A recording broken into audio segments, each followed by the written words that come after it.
Have you ever stopped to wonder, why do we speak so many different languages? Why does the same object have thousands of names across the earth? Why can one person say love while another says amour, ishq, or I? What if none of that happened? What if the entire world spoke just one language? No more subtitles, no more translation apps, no confusion when traveling. Everyone from Tokyo to New York, from Nigeria to Norway, speaking the same words. Now go a little further. What if we didn't just share a language? What if the world had one culture, one country, one government, one flag? No borders, no war, no misunderstanding? Would life be better? Would we finally achieve world peace? Or would something go terribly wrong? The idea may sound like a dream or a science fiction story, but long ago, according to the Bible, something like this actually existed. Yes, there was a time when all humans spoke one single language. They lived together in one place. They had one common goal. They were united in speech, in thought, in ambition. But then something changed. Something dramatic. According to the Bible, God himself stepped in and scattered humanity across the earth by confusing their language. That's right. The reason we have so many languages today, the reason cultures are so different, goes back to one mysterious ancient event. An event that happened in a place called Babel. And today, we're going to uncover that story. Not just what happened, but why it happened, and what it means for us now. What if Babel had never been interrupted? Would we be living in a utopian paradise? Or would the world have crumbled under the weight of pride? Get ready to go deep into one of the oldest and most powerful stories ever told. This is the story of how God scattered humanity, and what our world might look like if he hadn't. Let's begin. After the Great Flood, the world was quiet. The storms had passed, the waters had settled. The earth, once drowned, now lay open like a blank canvas waiting to be painted. And on this fresh land, survivors stepped out, barefoot on wet soil, breathing air that smelled like hope. There were no borders, no nations, no enemies. Just one family, one humanity. They began walking together through the fertile valleys of the east, guided by the sunrise, until they came upon a wide, open plain called Shinar. It was beautiful, flat, green, and rich. The rivers glided gently through the fields. The soil welcomed seeds. And the sky, painted in endless blue, smiled above. Here they chose to settle. They built their homes with bricks, baked strong under the sun. No stones, no mortar, just a shared idea and teamwork. They planted gardens, raised livestock, and taught their children in the same words, the same songs, the same stories. No one spoke differently. No one felt left out. Every voice was understood. Every heart was connected. They weren't just building houses, they were building a civilization. And oh, how they worked together. No quarrels, no confusion, no competition. One culture, one vision, one rhythm. Festivals filled the air with laughter. Music echoed across fields. Every invention, every idea spread like fire, quick and powerful, because there was no barrier of language. Their unity was their greatest strength. But then came a new idea. One evening, under the stars, leaders gathered. Their eyes shone with ambition. What if we built something that reached the sky? One whispered. A tower, said another, tall enough to touch heaven. Not just a monument, not just a building, a symbol, a way to say, we are strong, we are one, we will never be scattered again. And so, beneath the dark velvet sky, as the fire crackled and dreams danced in their minds, the plan was made. They would build the Tower of Babel. But what they didn't know was that someone else was watching. And that would change everything. At first, it was just a sketch in the sand. Lines drawn with fingers. Curves shaped with sticks. But the vision was clear, a tower so grand it would pierce the clouds. A tower that would never fall, never be forgotten. The people of Shinar were ready. And so the work began. They didn't have cranes. They didn't have machines. But what they had was far greater one language, one purpose, and one heartbeat. From sunrise to sunset, the plain of Shinar buzzed like a beehive. Men molded bricks from clay and straw. Women carried water and food. Children sang songs that lifted the spirits of the workers. Every brick laid was a symbol of unity. Their tools clanked rhythmically, echoing like a drumbeat of progress. No arguments, no delays, no misunderstandings. A simple command, and everyone knew what to do. Pass the bricks, lift the beam, strengthen the base. The tower rose higher with each passing week, slowly leaving the trees, then the hills, then the birds below. As it grew taller, so did their pride. "Look what we can do together," they said. "Let us make a name for ourselves," they whispered. "A name no flood, no time, no storm can ever erase." To them, it was more than stone and clay, it was their security. A fortress against ever being forgotten. A stairway to heaven, a monument of mankind's unity and power. And for a time, it seemed nothing could stop them. But far above the clouds, in the silence of the heavens, God watched.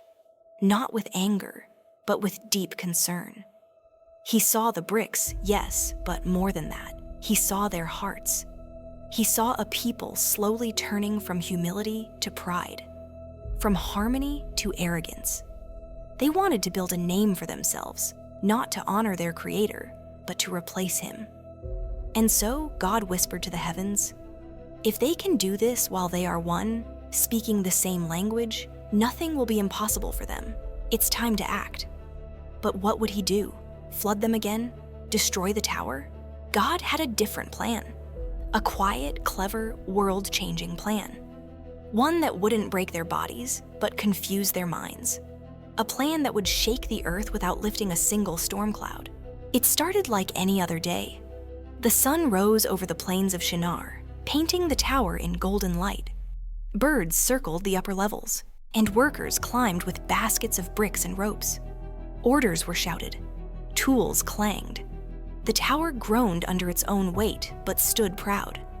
But then something strange happened. A man called for bricks, and the one next to him blinked. "What?" the first man repeated, louder this time. Still confusion. Soon others joined in. Voices rose, hands gestured wildly. Faces turned pale. It wasn't just noise. It was incomprehensible, as if their tongues had twisted in the night, as if their minds had been scrambled. In one moment, the language that bound them together fractured like broken glass. One worker asked for rope. Another handed him mud. One shouted instructions. The team stood frozen. Even friends, even family couldn't understand each other. What began as murmurs grew into frustration, then anger, then fear. The harmony of Shinar crumbled. Builders argued, tools fell, baskets dropped, work stopped. The tower, once rising with pride, now stood silent like a giant unfinished thought. Every corner of the city echoed with new sounds, languages no one had heard before. Words collided like waves. Confusion spread like wildfire. And suddenly, people began to leave. Not in rage, not in war, but in confusion and helplessness. Those who understood each other clung together. Small groups, tribes formed, bound by the fragments of language they still shared. One group headed north, seeking mountains. Another drifted west, following rivers. Some crossed deserts, some sailed seas. And so the people scattered not by sword, not by flood, but by language itself. The grand Tower of Babel stood unfinished, abandoned, crumbling under the weight of a dream left incomplete. The place once filled with unity became a monument of human limits, a reminder that even shared power without humility can collapse. The plain of Shinar was silent once again. But the world was no longer one. It was many. And from this scattering, the seeds of nations were sown. Different languages, different lands, different destinies. Why did God do it? Why did he confuse their tongues and scatter them across the world? They weren't hurting anyone. They weren't at war. They were building, dreaming, working together. Wasn't that a good thing? At first glance, yes. But God saw deeper. He saw a future that the people could not imagine. A future where their unity became their downfall, not by destruction, but by pride. The people of Babel had begun to believe they didn't need God anymore. Their tower wasn't a prayer, it was a challenge.